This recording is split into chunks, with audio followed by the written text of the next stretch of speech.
I never thought a snowstorm in Colorado Springs would lead to me becoming the most talked about person in Meadowbrook Heights. But here we are. It started on a Tuesday morning in January when I woke up to 3 feet of fresh powder covering everything in sight. The kind of snow that makes the news and shuts down half the city. I'm Ethan Bradley, and I run a small landscaping and snow removal business that keeps me busy enough to pay the bills and then some. That morning, my phone was already blowing up with calls from commercial clients desperate to get their parking lots cleared before the morning rush turned into complete chaos. I grabbed my coffee, threw on my insulated coveralls, and headed out to fire up Big Blue, my trusty Bobcat S650. She's a beauty, that machine. Bought her used 3 years ago and she's never let me down. The engine roared to life in the freezing air, and I started making my way through my client list, pushing mountains of snow into neat piles, creating pathways through the winter chaos. By noon, I'd cleared 6 commercial lots and was heading back through my neighborhood to grab lunch and warm up before tackling the afternoon jobs. That's when I saw her standing in my driveway. Brenda Carmichael, the president of the Meadowbrook Heights Homeowners Association, and quite possibly the most entitled person I'd ever met in my 32 years of life. She was bundled up in what looked like a designer ski jacket that probably cost more than my monthly mortgage payment, waving her arms at me like she was trying to flag down a helicopter. I slowed the Bobcat and lowered the bucket before climbing out. "Ethan, finally. I've been waiting for you for 20 minutes, she shouted over the engine noise. I killed the engine. "Brenda, what can I do for you? You can start by clearing my driveway," she said, like it was the most obvious thing in the world. "I have an appointment at the salon at 2 and I can't get my Mercedes out." I blinked at her. "I'm sorry, what? Your machine. I need you to use it to clear my driveway. I've seen you do it for other people in the neighborhood." "Yeah, for clients who pay me. I run a business, Brenda." She waved her hand dismissively.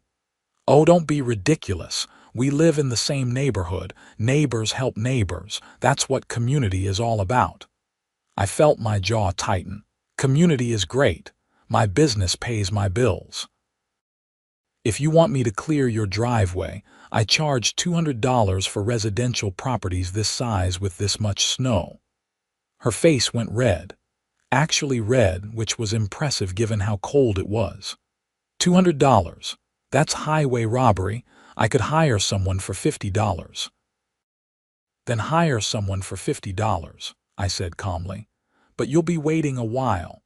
Every snow removal company in the city is booked solid today." "I am the president of this HOA, she said, pulling herself up to her full height, which was maybe 5'4". "I could make things very difficult for you if you don't cooperate." And there it was. The threat I'd been waiting for since the moment I saw her standing in my driveway. Brenda had been HOA president for 2 years, and in that time, she'd made life miserable for at least a dozen homeowners over the pettiest violations imaginable. Wrong shade of beige on a mailbox, garden gnome too tall, Christmas lights up past December 26th. "Is that right?" I said. "That's absolutely right. We have very strict rules in this neighborhood about commercial vehicles being parked in residential driveways.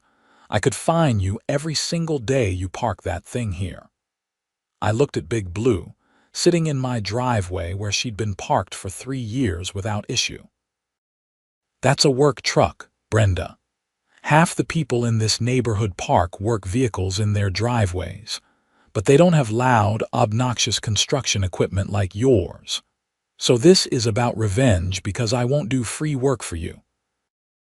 This is about you being a good neighbor and following community standards," she snapped. "Now are you going to clear my driveway or not?" I thought about it for exactly 2 seconds. "No, I'm not." Her eyes went wide. "Fine. Then you'll be receiving a fine in the mail, multiple fines actually."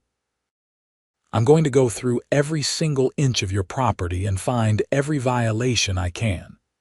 She stormed off, her boots crunching through the snow, slipping once and catching herself on a mailbox. My mailbox, actually. She shot me a glare like it was somehow my fault before marching toward her house 3 doors down. I stood there in the cold, watching her go, and felt something shift in my chest. Not anger exactly. More like a calm certainty that I was about to stop being the nice guy who let people walk all over him. I climbed back into the Bobcat and drove it into my garage. Then I went inside, made myself a sandwich, and started going through the HOA bylaws on my laptop. If Brenda wanted to play the rules game, I was going to make sure I knew every single rule better than she did. The first fine arrived 2 days later. $500 for commercial vehicle storage in violation of community standards. The letter was typed on official HOA letterhead and signed by Brenda in flowing script. It cited Section 7.3 of the HOA bylaws, which I'd already read 3 times. I called my neighbor Mike Henderson, who'd lived in Meadowbrook Heights for 15 years and served on the HOA board before Brenda took over. He came over that evening with a bottle of beer and a sympathetic expression. "She's targeting you," he said, reading the letter. "This section has been on the books since the neighborhood was built, but nobody's enforced it in decades. I parked a company van in my driveway for 10 years when I worked for the cable company." "Can she actually make this stick?" I asked. Mike shrugged. "Technically, maybe. But she'd have to enforce it equally against everyone, and she's not going to do that. My guess is she's betting you'll just pay the fine or move your equipment to avoid the hassle." "What if I fight it?" "Then you request a hearing with the full HOA board. There are 5 members including Brenda. You present your case, they vote on whether the fine stands. And they'll vote however Brenda tells them to. Probably. 3 of them are her friends. One of them, Dorothy Phelps, might listen to reason. She's fair-minded." I thought about it while Mike finished his beer. Fighting felt like the right move, even if it was a long shot. Principle mattered. More than that, I couldn't let Brenda think she could bully people whenever she wanted something. "How do I request a hearing?" I asked. Mike grinned. "That's my boy. I'll email you the procedure." The hearing was scheduled for the following Thursday evening at the community clubhouse.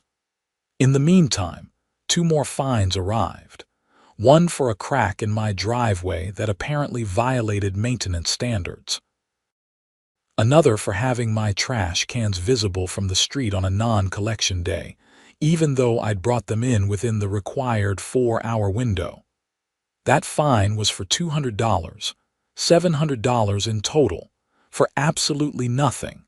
I spent the week documenting everything. I took photos of every commercial vehicle parked in driveways throughout the neighborhood. I found 8, including a plumbing van, 2 contractor trucks, and what looked like a delivery vehicle. I compiled a list of maintenance issues on other properties that were identical to or worse than my driveway crack. I reviewed the HOA bylaws until I could recite the relevant sections from memory. Thursday evening was cold and clear. I arrived at the clubhouse 15 minutes early and found about 20 other homeowners already there. Word had gotten around about what was happening, and apparently people were interested. Mike caught my eye and gave me a thumbs up from the back row. I sat in the front and waited. Brenda arrived exactly on time, flanked by the other board members. She looked like she was going to a country club event rather than an HOA hearing, wearing a cream-colored sweater and expensive-looking jewelry. The other board members took their seats at a long table facing the rows of chairs where residents sat. "This hearing will come to order," Brenda announced. "We're here to address the appeals filed by Ethan Bradley regarding 3 violations and associated fines." "Ethan, You have 15 minutes to present your case. I stood up and walked to the small podium set up facing the board. I'd printed copies of everything for each board member, which I distributed before starting. "Thanks for your time," I said. "I'm appealing these fines because they're being selectively enforced as retaliation for my refusal to provide free services to Mrs. Carmichael." On Tuesday, January 14th, Mrs. Carmichael demanded that I clear her driveway with my business equipment at no charge. When I declined and offered to do the work for my standard rate, she explicitly threatened to fine me using her position as HOA president. These fines arrived within the following 3 days. Brenda's face went tight. "That's a complete fabrication." "I'm not finished," I said calmly. The first fine cites commercial vehicle storage. As you can see in the photos I've provided, there are currently 8 other commercial vehicles regularly parked in residential driveways throughout Meadowbrook Heights. None of those homeowners have received fines. The second fine cites a crack in my driveway. The photos show 17 other properties with similar or more extensive driveway damage. None have been fined. The third fine claims my trash cans were visible from the street on a non-collection day. But I have a timestamp stamped photo from my security camera showing they were returned to my garage within 3 hours of collection, which is well within the 4-hour window specified in Section 9.2. I looked at each board member in turn. These fines are not about maintaining community standards. They're about one person abusing their authority for personal revenge. The bylaws clearly state that rules must be enforced equally and fairly. That's not happening here. Brenda stood up. "This is outrageous. I have never abused my authority. Ethan is simply upset about being held accountable for violating multiple community standards." "Then why haven't you fined anyone else for identical violations?" I asked. "We address violations as they come to our attention." "So all of these violations came to your attention in the 3 days after I refused to clear your driveway for free. What a coincidence." The room was dead silent. I could see a few people in the audience nodding. One of the board members, an older woman I assumed was Dorothy Phelps, was studying the photos I'd provided with a frown. Brenda's voice went cold. "Your time is up, Ethan. Please sit down." I gathered my materials and returned to my seat. Brenda spent the next 10 minutes arguing about the importance of maintaining standards and respecting the authority of the board. She didn't address any of my evidence directly. When she finished, Dorothy raised her hand. "I have some concerns about the selective enforcement issue Ethan raised." "These photos are pretty compelling." "Those will all be addressed in due course," Brenda said quickly. "We have to handle violations systematically."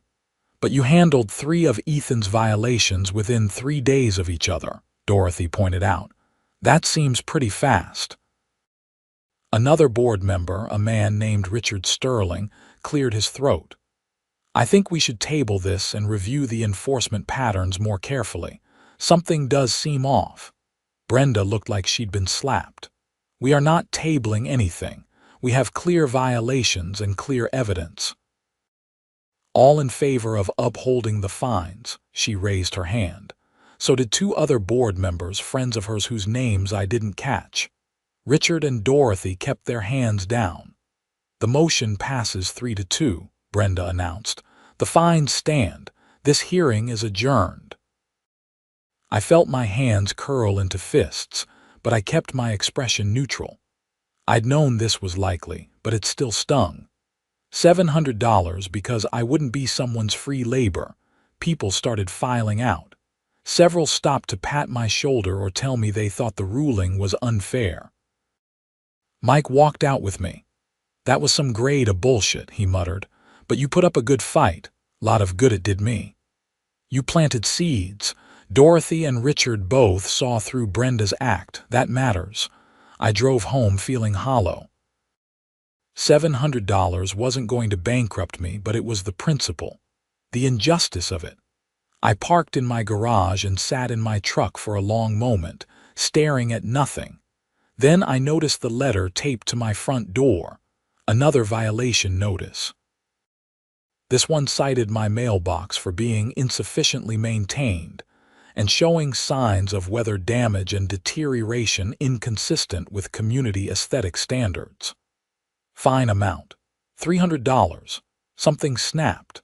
I walked back to my garage, climbed into Big Blue, and fired her up.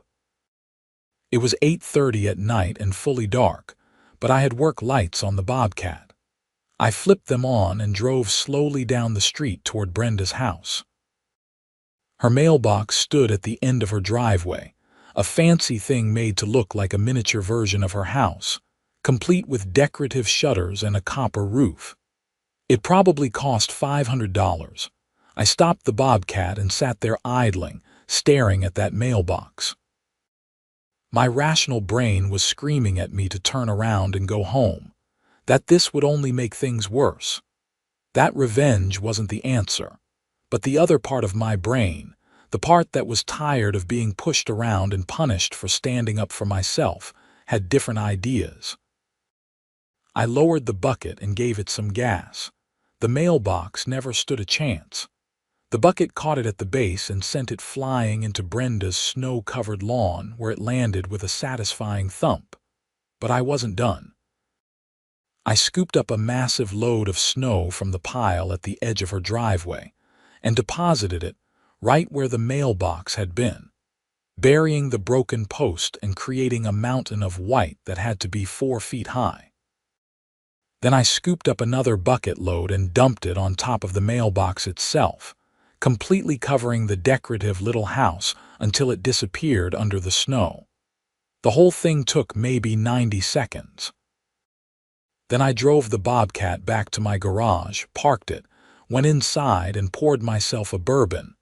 My hands were shaking. Not from fear exactly, more from the adrenaline rush of finally doing something instead of just taking it. I knew there would be consequences. I knew Brenda would lose her mind. But in that moment, sitting in my living room with my drink, I felt better than I had in days.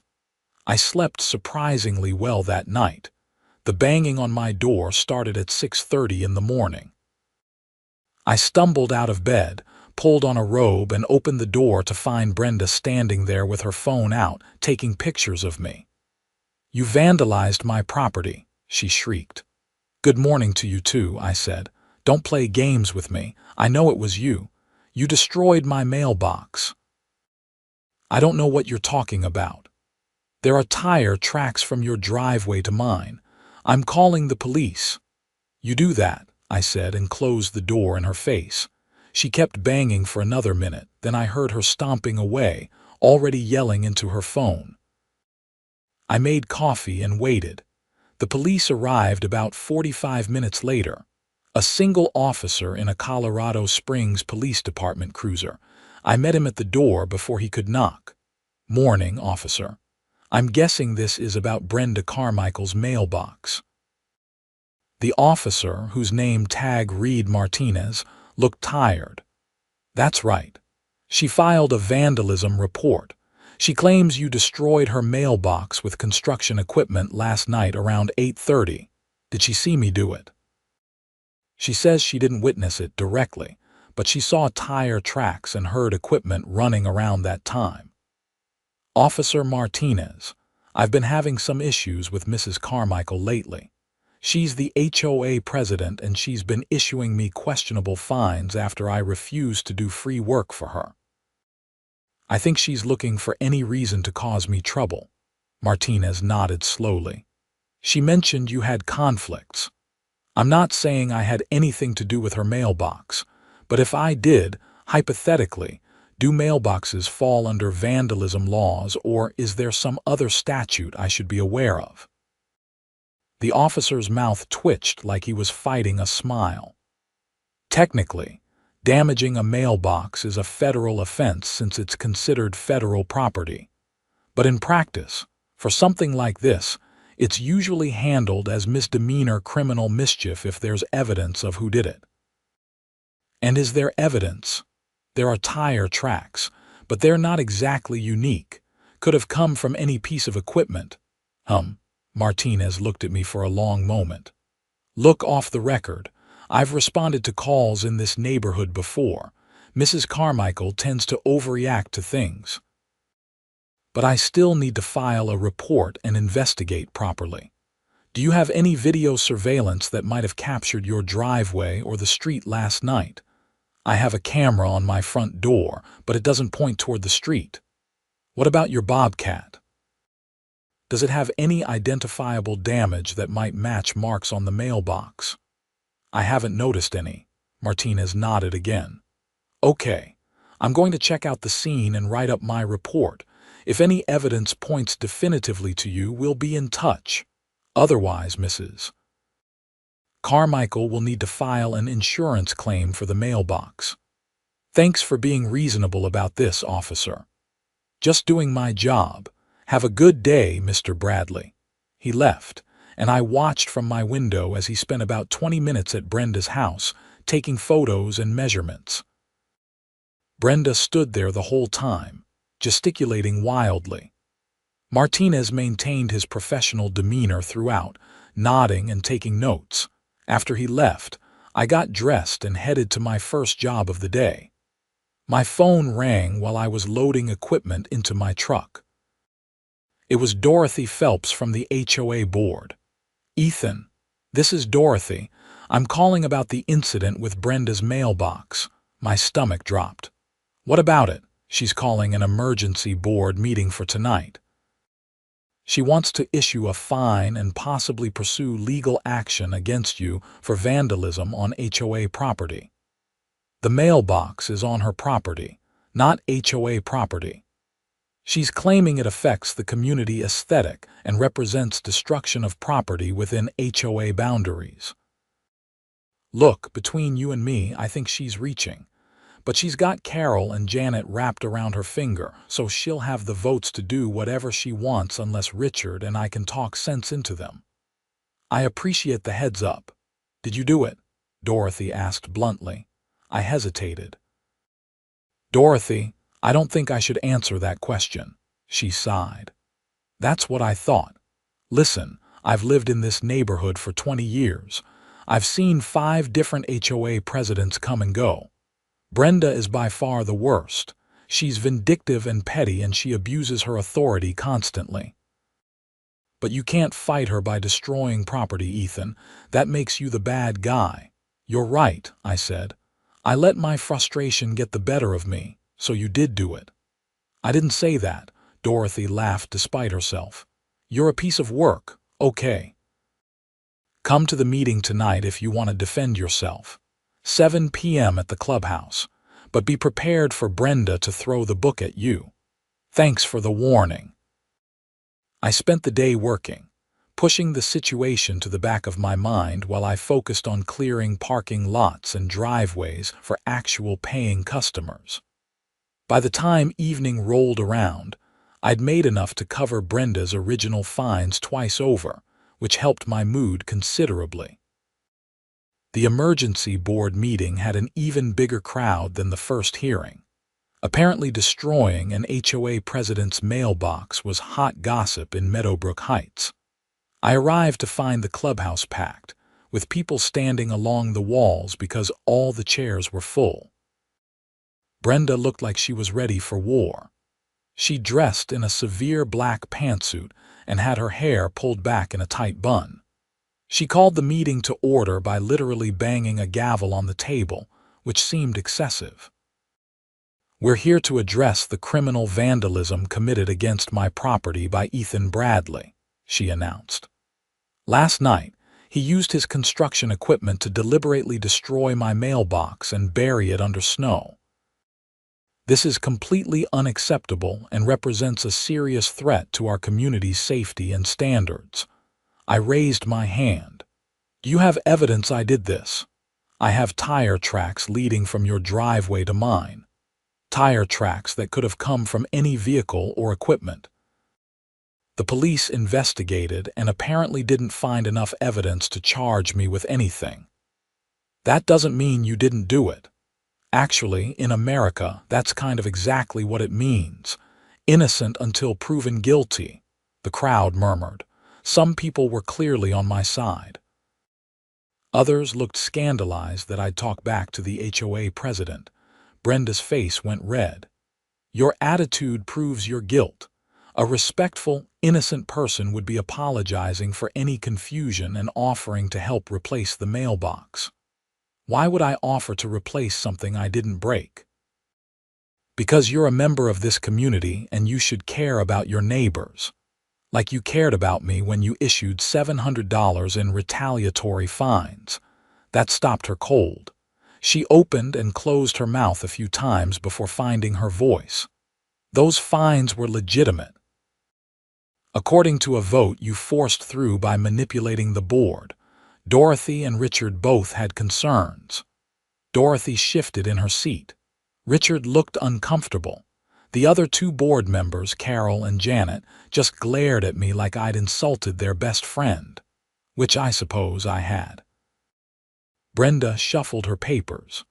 The board is voting tonight on a special assessment fine of $2,000 for property destruction and another $1,000 for creating a safety hazard with improper snow placement. $3,000, I said.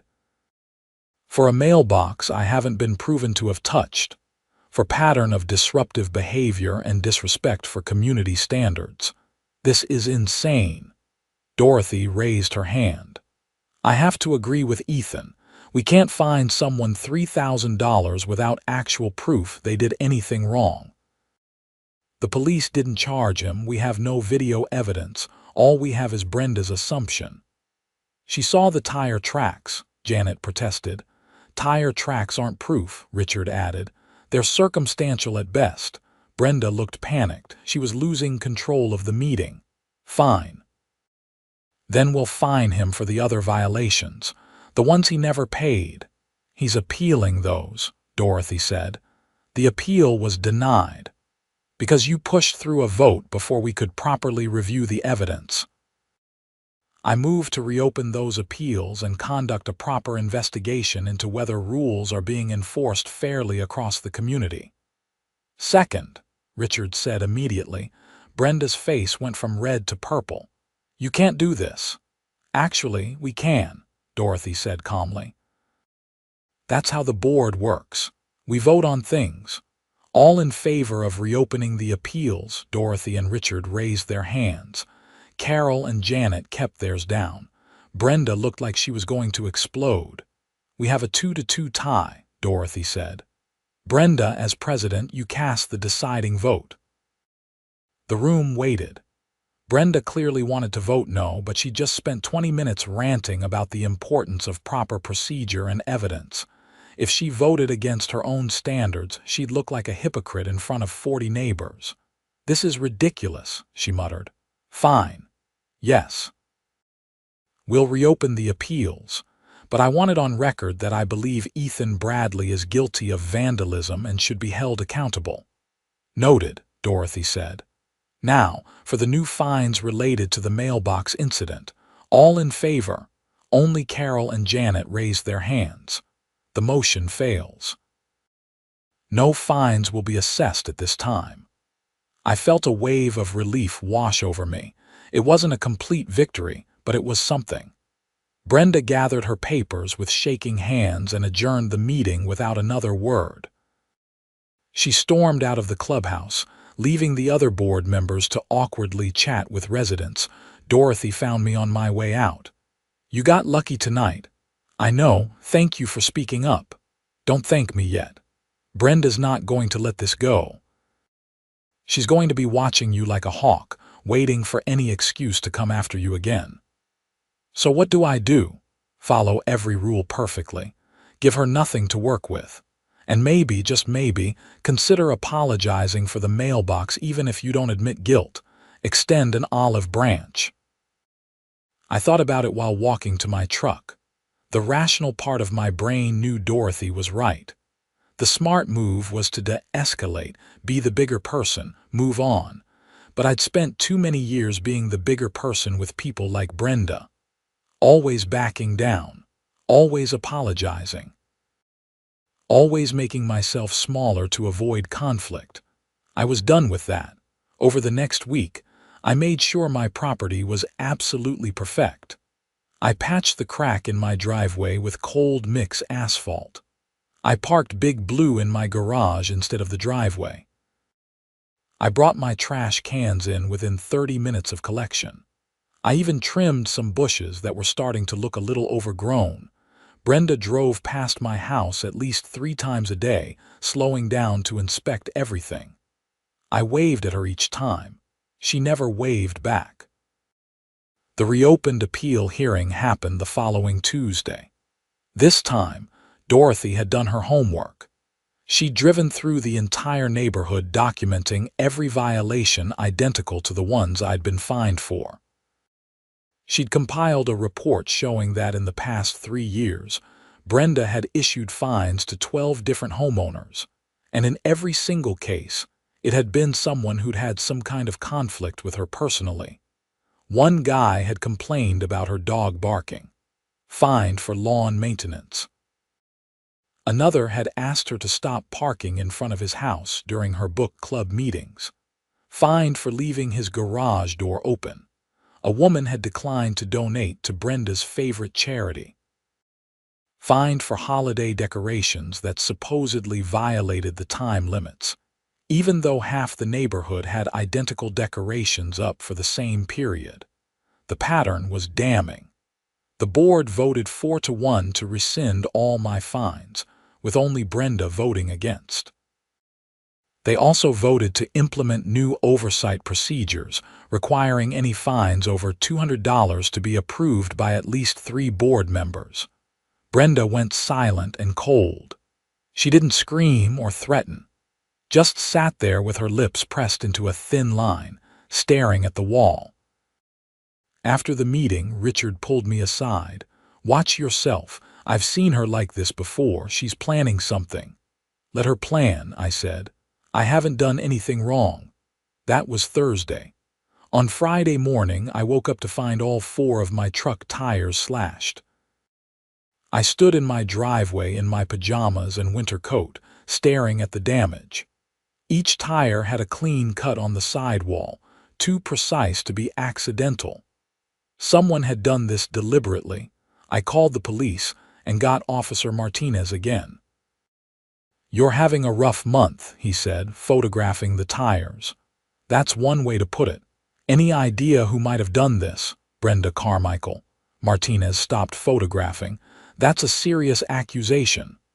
I'm not saying she did it personally, but she's been escalating for weeks. This is the next logical step. Do you have any evidence?" "No cameras point at my truck." "But come on, officer, you know what's going on here." Martinez sighed. "What I know is that I need evidence to pursue charges. Without video or witnesses, this is just going to be a report for your insurance. I can go talk to Mrs. Carmichael, but unless she confesses or I find a knife in her garage with rubber marks on it, there's nothing I can do. So she gets away with it." "I didn't say that. I said I need evidence. If you want to catch her, you need cameras.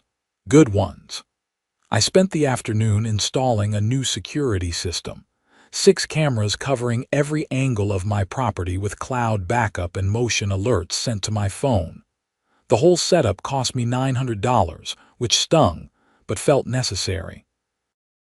The tires cost another $800 to replace since I needed a matching set. Almost $2,000 in one day because Brenda couldn't handle losing. That night, lying in bed, I started seriously considering just selling my house and moving. It would be admitting defeat, but at least I'd have peace.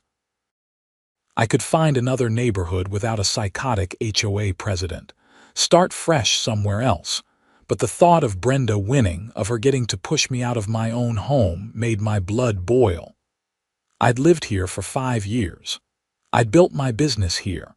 I had friends here. Why should I be the one to leave? I was still debating it the next morning when my phone lit up with motion alerts. All 6 cameras at once. I pulled up the feed to find 3 police cars in front of Brenda's house. I threw on clothes and walked down the street where a small crowd was already gathering. Mike was there, filming on his phone. "What's happening?" I asked, not sure. "Cops showed up about 20 minutes ago and went inside. Haven't come out since." We didn't have to wait long. The front door opened and 2 officers emerged with Brenda between them. Her hands were cuffed behind her back. The crowd went dead silent. Officer Martinez was one of the cops. He saw me and gave a small nod but didn't say anything. They put Brenda in the back of one of the cruisers and drove away. Another officer stayed behind and started talking to Brenda's husband, Gerald, who looked like he'd aged 10 years in the last 10 minutes. The crowd buzzed with speculation. Someone said they heard it was about fraud. Someone else thought it might be assault. A third person insisted it was identity theft. Nobody knew anything for sure, but everyone had theories. I went home and spent the day obsessively checking local news websites. Nothing appeared until that evening when a brief article popped up on the Colorado Springs Gazette website. Local HOA president arrested on embezzlement charges. The article was short and light on details, but the basics were there. Brenda Carmichael had been arrested for allegedly embezzling over $40,000 from the Meadowbrook Heights Homeowners Association over a 2-year period.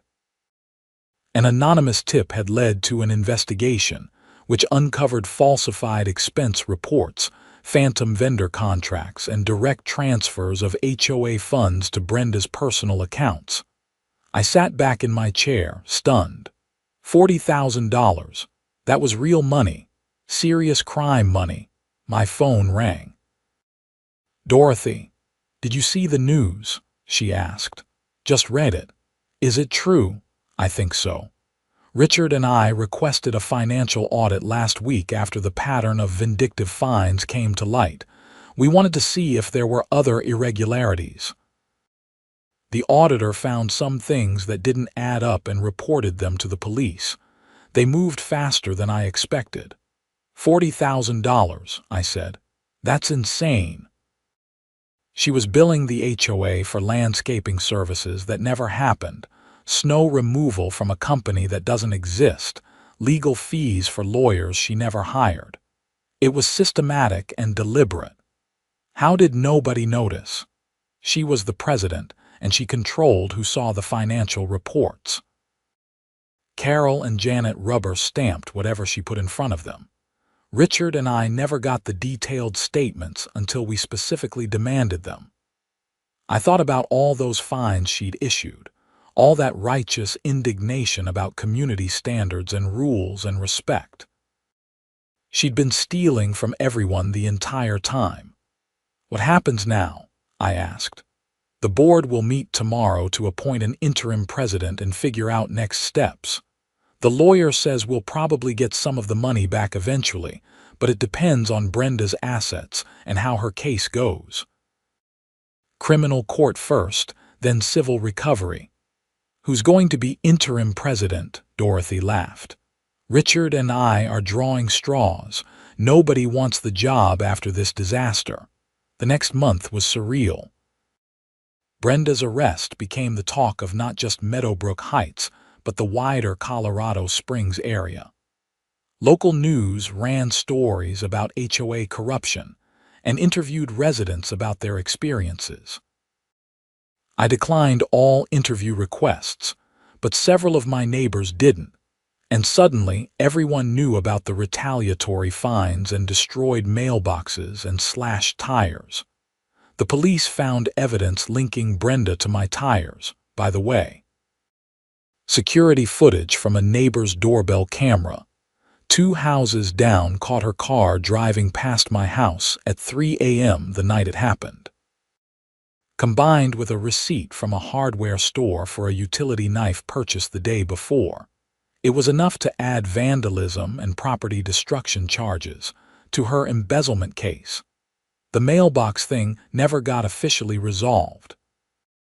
Without direct evidence, Martinez said the department wasn't pursuing charges against anyone for that incident. I think he knew it was me, but he also knew Brenda had done worse, and he was choosing his battles. Dorothy ended up as interim president and immediately started implementing reforms. Financial transparency. Required board approval for any expenditure over $500, an independent management company to handle administrative tasks. Term limits for board positions. The mood in the neighborhood shifted. People were angry about the stolen money, but there was also a weird sense of relief.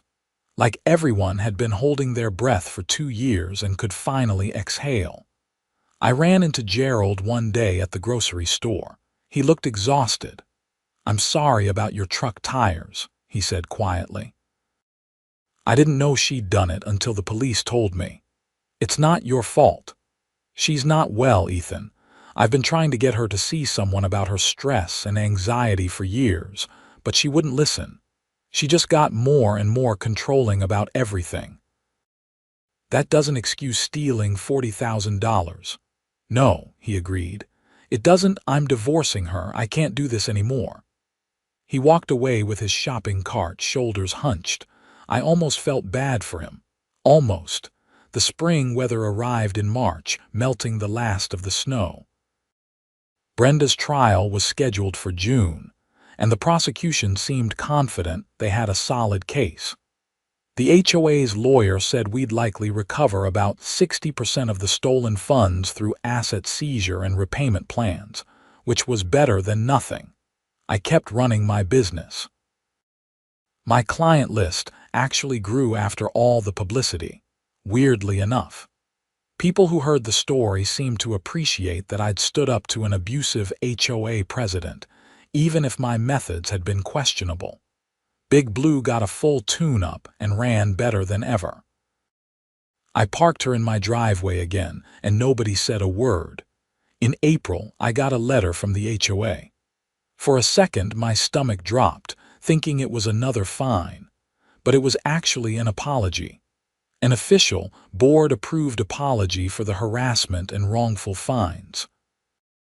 They'd also voted to reimburse me for all the costs I'd incurred because of Brenda's actions, including the tire replacement and security system.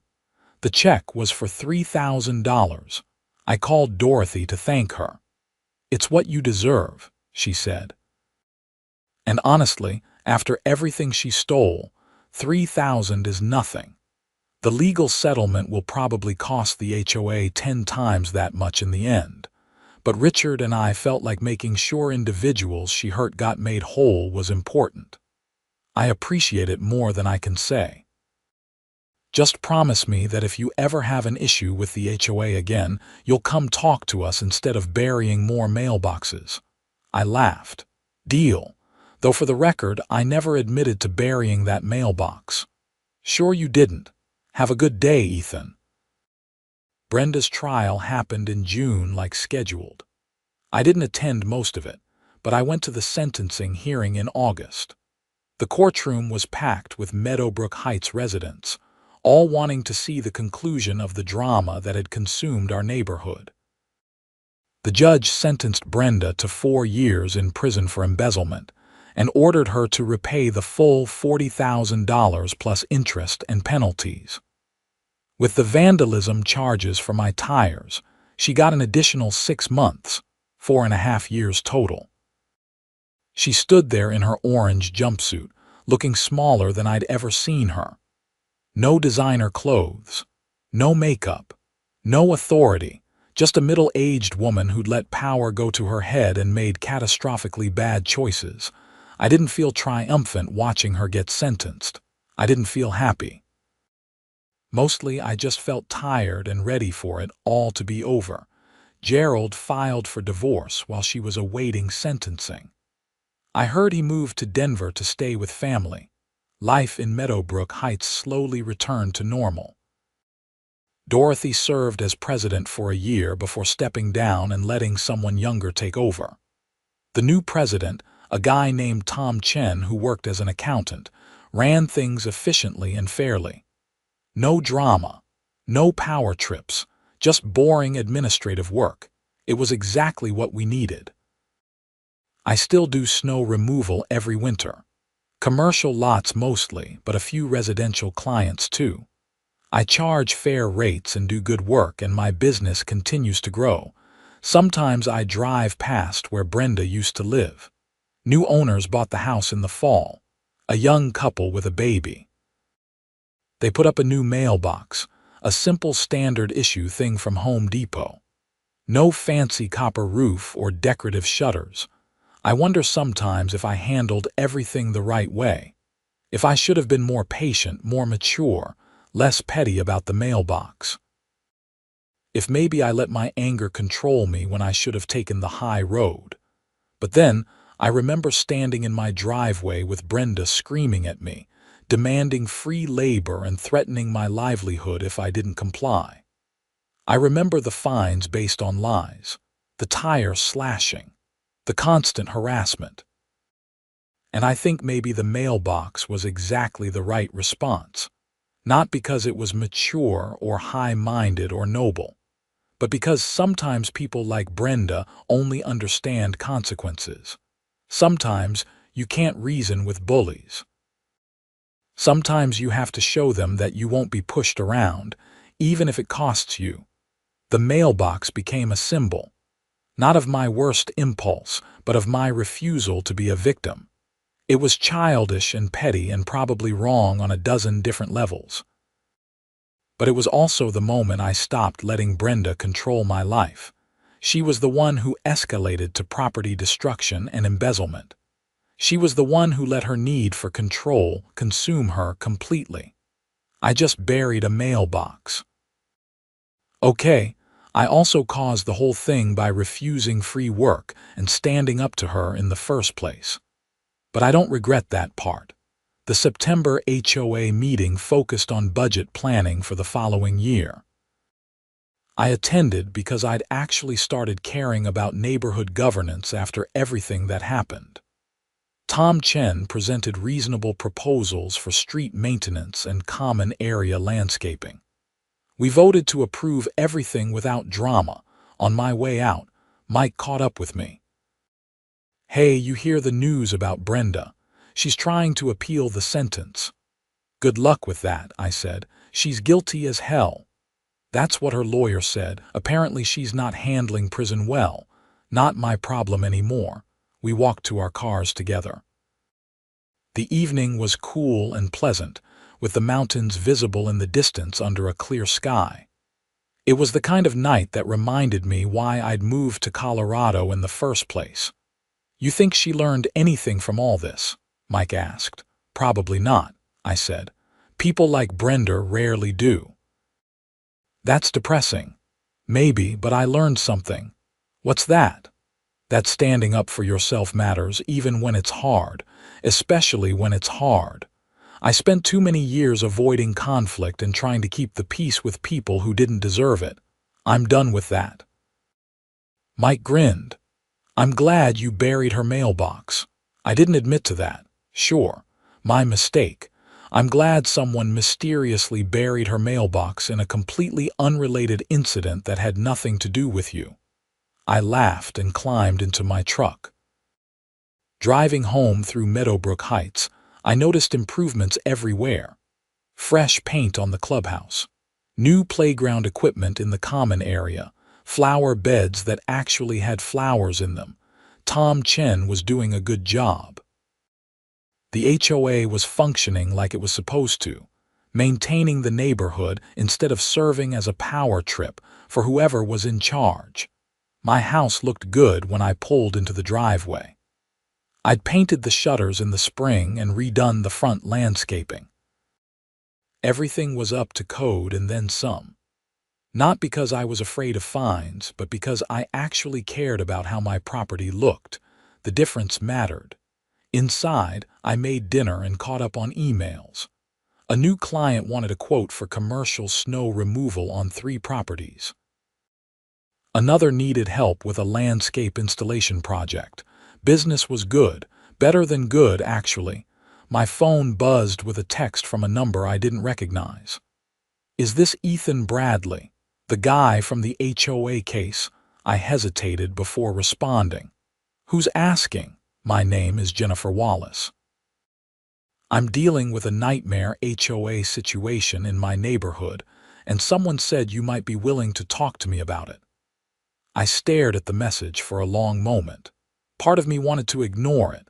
I'd had enough HOA drama to last a lifetime. I'd earned the right to just live my life and run my business in peace.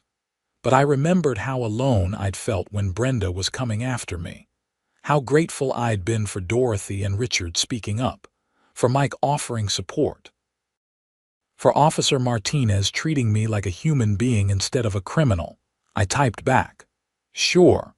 What's going on?" Jennifer's story spilled out in a series of texts.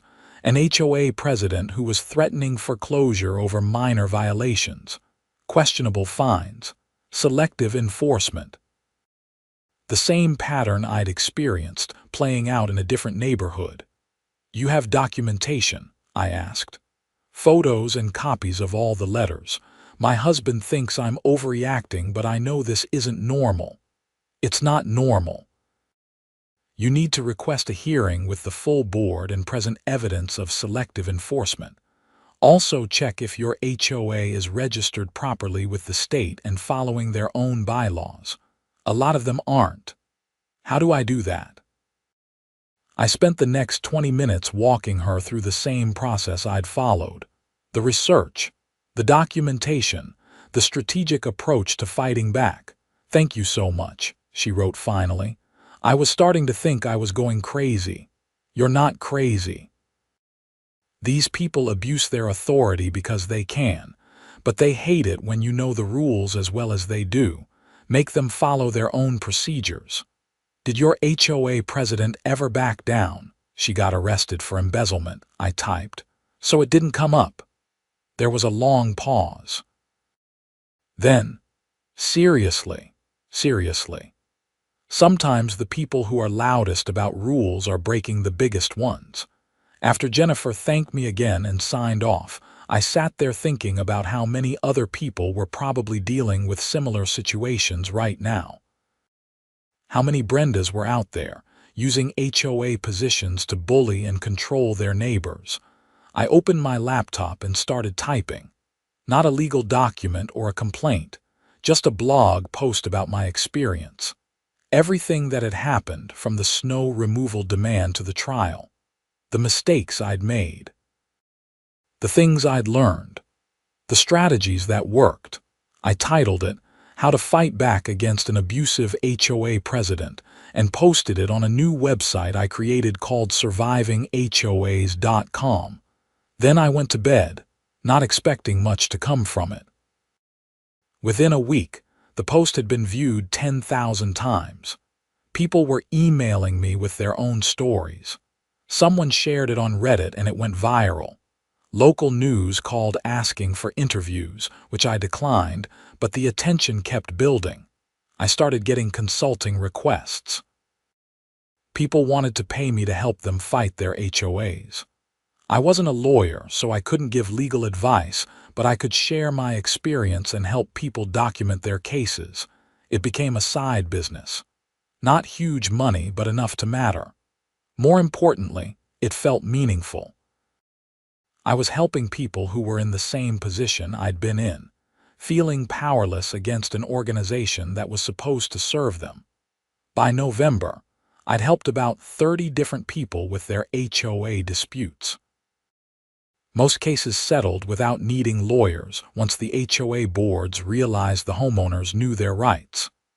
A few escalated to legal action, and I connected those people with attorneys who specialized in HOA law. One case in Denver turned out to involve embezzlement, just like Brenda. The HOA president had been stealing assessments for 3 years. My blog post had given a homeowner the idea to request a financial audit, which uncovered the fraud. That president got 5 years. I thought about Brenda sometimes, sitting in prison, probably still convinced she'd done nothing wrong, still blaming me for standing up to her, still believing she was the victim. Maybe she'd learn something eventually. Maybe she wouldn't. Either way, she wasn't my problem anymore. Christmas came and the neighborhood looked beautiful.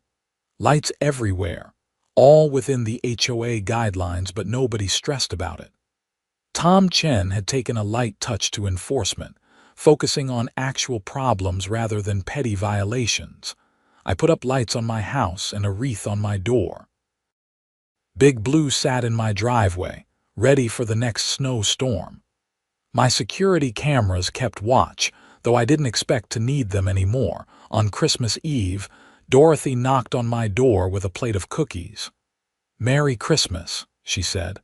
"I made too many and thought you might want some." "That's really kind. Thank you. I also wanted to say thanks for everything you did this year.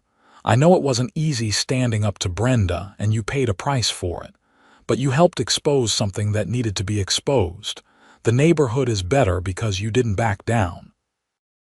"I mostly just buried a mailbox and got lucky that she turned out to be a criminal," Dorothy laughed. "However it happened, I'm glad it did. Enjoy the cookies." She left and I ate 3 cookies while watching snow start to fall outside.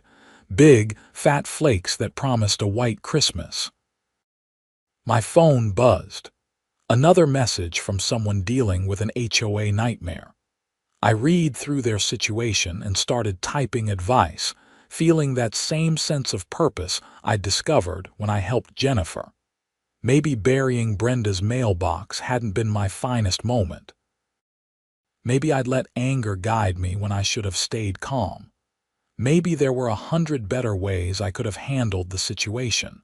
But it had worked. Not because revenge was right, but because it was the catalyst that exposed the truth. My refusal to be a victim forced Brenda to escalate, which led to her getting caught. Sometimes the only way through is to stop being reasonable with unreasonable people. I finished my response and hit send, then grabbed another cookie and watched the snow fall. Business was good. The neighborhood was good. Life was good.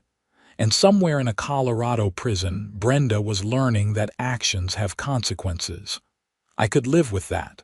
The snow kept falling, covering everything in white. Tomorrow I'd fire up Big Blue and clear driveways for clients, making good money doing honest work. The cycle would continue. Winter to spring to summer to fall and back again. But this time I'd do it on my terms, standing up for myself and helping others do the same. It wasn't the ending I'd expected when Brenda first demanded I clear her driveway. But it was the ending I'd earned, and that made all the difference.